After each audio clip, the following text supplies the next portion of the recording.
You think you know a good con artist? You have heard of fake heiresses and imposters? Buckle up, because the story of the woman known as Princess Caraboo is not just a simple scam.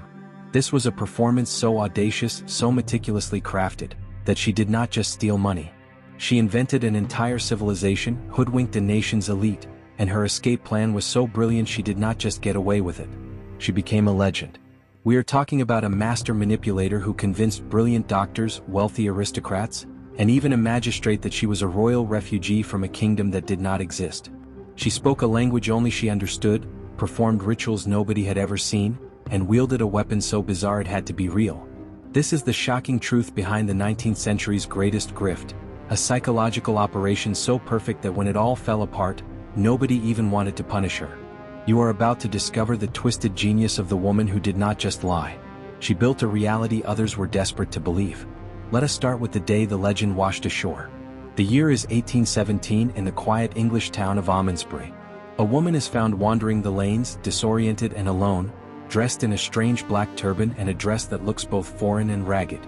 She is beautiful, with dark hair and a piercing, intelligent gaze. But here is the first red flag nobody wanted to see. She does not speak a word of English. A local couple, a wealthy and curious woman named Elizabeth Worrell and her husband, takes her in. They are fascinated. They try to communicate. They try French, then Spanish, then Italian. Nothing. She just looks at them with a confused, regal sadness. They bring in experts, professors, a local linguist. And this is where her genius truly begins. She does not just stay silent. She starts speaking back to them in a language that is fluent, complex, and completely 100% fabricated. It sounds vaguely Asian, maybe Polynesian, but it matches no known records on any map. But wait, it gets better. She does not just speak this mysterious tongue. She writes it. She produces pages and pages of an elegant, swirling, unknown script.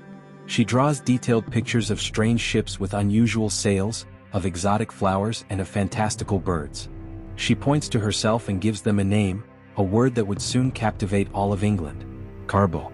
And through a heartbreaking pantomime of fear and sorrow, she makes it clear. She is a princess stolen from her home by vicious pirates, who jumped ship to escape her captors and now needs to get home to her family and her kingdom. The local magistrate, a man named Samuel Worrell, whose entire job is to sniff out lies and deception, is brought in to investigate. And he is completely, utterly convinced. He does not arrest her. He writes letters to newspapers. He contacts the ports. He tries to find someone, anyone who recognizes her language. He had become her first and most important pawn. Once the elite of England read about the mysterious princess in the papers, they had to see her for themselves. And Caraboo, or Mary Baker as she was truly named, did not disappoint. She turned every single interaction into a performance designed to confirm their deepest biases about the exotic and unknown. Her eating habits were bizarre and fascinating. She refused tea and bread, foods she would have known well, and instead demanded only exotic fruits and vegetables. She insisted on cooking her meat over an open flame in the garden, a spectacle the genteel English found utterly captivating. Every evening she would pray to a god she called Allah Ta'ala, performing an elaborate ritual that involved chanting and raising her hands to the sky. But here is the truly insane part. Her weapon.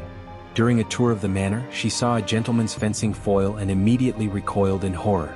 She gestured frantically that her people's weapon was the bow and arrow. So, of course, they got her one. And this woman, this supposed princess from a distant tropical isle, proceeded to demonstrate shocking, deadly accuracy.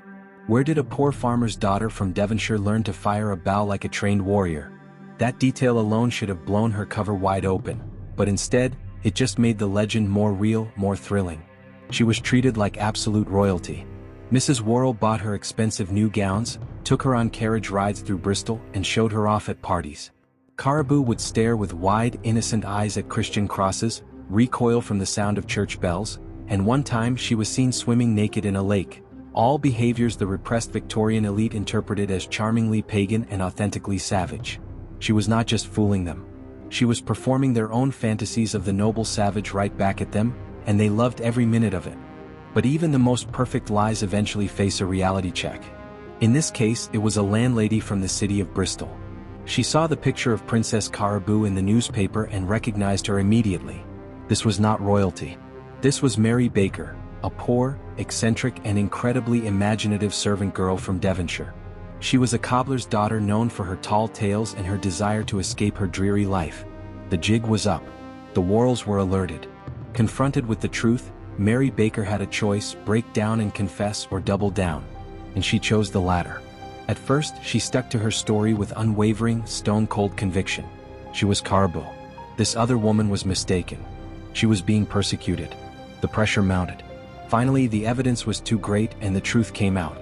But here is where the story takes its most bizarre turn. Everyone expected her to be thrown in prison, publicly humiliated and utterly ruined.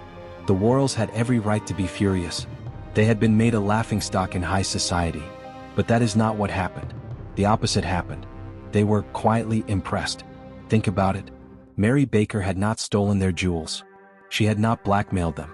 She had not caused any real harm. She had simply given them a better story than their boring, privileged lives usually offered. She had given them adventure and mystery. Her con was seen as a work of art, a victimless crime of pure imagination. So they struck a deal. There would be no police, no prison, no trial. Instead, they gave her money. They bought her a ticket on the next ship to America. Her exit from England was not as a criminal in chains, but as a free woman, her voyage funded by the very people she had so thoroughly scammed.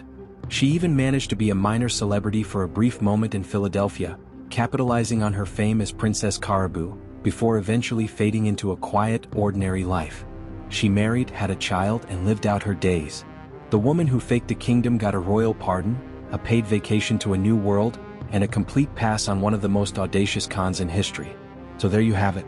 The real story of Princess Caraboo. Not just a simple liar, but a psychological mastermind who understood that the easiest person to fool is someone who is already fooling themselves. She did not create a lie, she created a mirror. And in that mirror, the elite of England saw the adventurous, exotic world they desperately wanted to believe was real.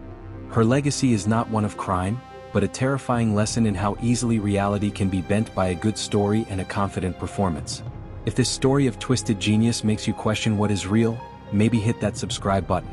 Because history is full of con artists, mysteries, and horrifying truths that textbooks conveniently leave out. And trust me, you have not heard anything yet.